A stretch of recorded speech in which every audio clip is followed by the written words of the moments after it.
मुखातिब हुए हैं, क्योंकि कारण झारखंड में किसानों की दुर्दशा को लेकर के, क्योंकि झारखंड प्रदेश में झारखंड सरकार किसानों के साथ जो वादा खिलाफी किया है, हम उसे फिर से सरकार को याद दिलाने के लिए, और हम सबको पता है कि झारखंड प्रदेश एक प्रकार से खाद्यान्न के मामले में आत्मनिर्भर नहीं है। हम आज भी बड़ी तादाद में अन्न को बाहर से सरकार लाती है। बाहर से नहीं, आप कह सकते हो देश के प्रधानमंत्री आदरणीय नरेंद्र मोदी जी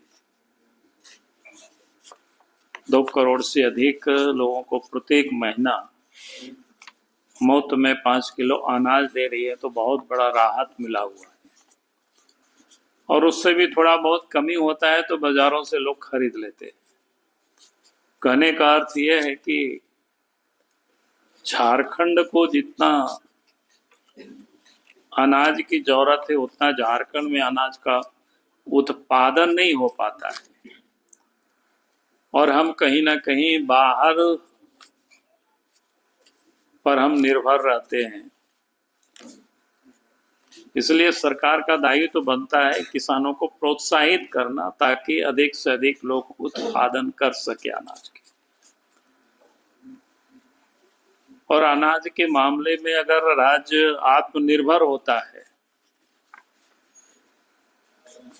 तो आप समस्याएं बहुत हद तक समाप्त हो जाती है, यानी निश्चिंतता आ जाती है, चिंताएं दूर होती है। और सरकार का दायित्व या धर्म बनता था किसान या झारखंड अपने पैरों पर खड़ा हो, अर्थात झारखंड को जितनी अनाज की आवश्यकता है, भोजन की आवश्यकता है, उतना किसान यहाँ खुद पैदा करे।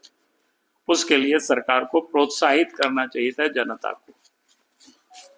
लेकिन झारखंड सरकार ने प्रोत्साहित करने के बजाय झारखंड की जनता को इन्होंने ठगा है। और मैं इसलिए भी इस बात को कह रहा हूं क्योंकि आप ध्यान देंगे कि पिछले दिनों जब चुनाव हो रहा था, चाहे कांग्रेस पार्टी हो या झारखंड मुक्ति मोर्चा, दोनों ने ही झारखंड की जनता से वादा किया था कि हमारी सरकार बनेगी तो 3200 रुपया प्रति क्विंटल धान की खरीदारी करेंगे। लेकिन उन्होंने 3200 रुपया प्रति क्विंटल खरीदारी के बजाय उन्होंने सीधे 2300 रुपया में खरीदारी कर रही है और मात्र 100 रुपया बोनस, यानी इसको 2400 रुपया कह सकते हैं। तो झारखंड सरकार तो मात्र 100 रुपया दे रही। तो कुल मिलाकर के घोषणा के हिसाब से प्रति क्विंटल 800 रुपया की कटौती सरकार ने कर दी। तो किसान कैसे प्रोत्साहित होंगे? और उसमें भी झारखंड प्रदेश में जो किसान मात्र यहाँ धान ही बेच पाते और कोई दूसरा फसल होता नहीं है उतना जो बेच सके। गेहूं भी यहाँ नहीं के बराबर होता है सिंचाई के अभाव में, तेलहन हो या दलहन हो ये भी नहीं के बराबर होता है। और भी जितनी फसलें हैं जिसको एमएसपी के दायरे में लाया गया है, तो आपको खोजना पड़ेगा वो फसल यहाँ होता है कि नहीं।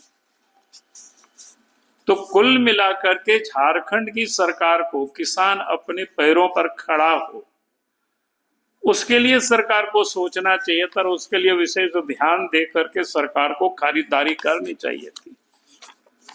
लेकिन सरकार ने इस काम को किया नहीं, बल्कि उल्टे उन्होंने 800 रुपया की कटौती कर दी। तो किसान कैसे प्रोत्साहित होंगे और किसान कैसे आगे बढ़ेंगे और किसान खेती के प्रति कैसे अग्रसर होंगे। तो ये सरकार ने किसानों के साथ एक तो फर्जीवाड़ा किया, यानी वादा खिलाफी किया,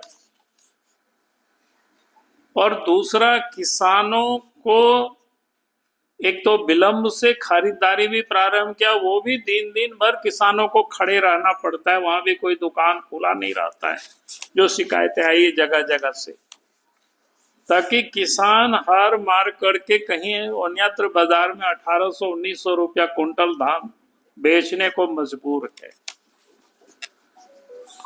ये सब जगह की यही शिकायतें आ रही है। फिर किसानों की भी धान को प्रत्येक कुंटल मॉइस्चर के नाम पर 10 से 15 किलो वजन में सीधे उसको भी कटौती कर रही है।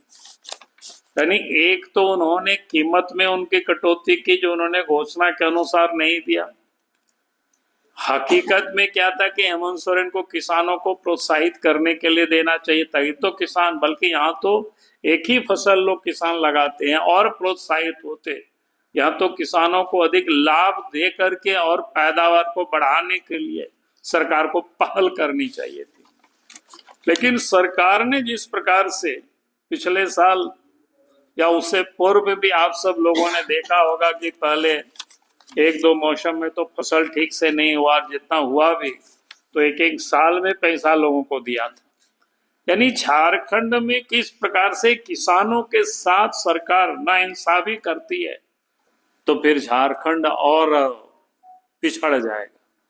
इसलिए झारखंड सरकार को अपनी वादा को पूरा करनी चाहिए। मैं इन्हीं शब्दों के साथ अपनी बातों को मैं समाप्त करता हूँ। बहुत बहुत धन्यवाद। हमसे जुड़े रहने के लिए हमारे YouTube चैनल को सब्सक्राइब करें और नई वीडियो की नोटिफिकेशन के लिए बेल आइकॉन को दबाएं। अगर आप ये वीडियो Facebook पर देख रहे हैं तो लाइक जरूर करें और ज्यादा से ज्यादा शेयर करें। धन्यवाद।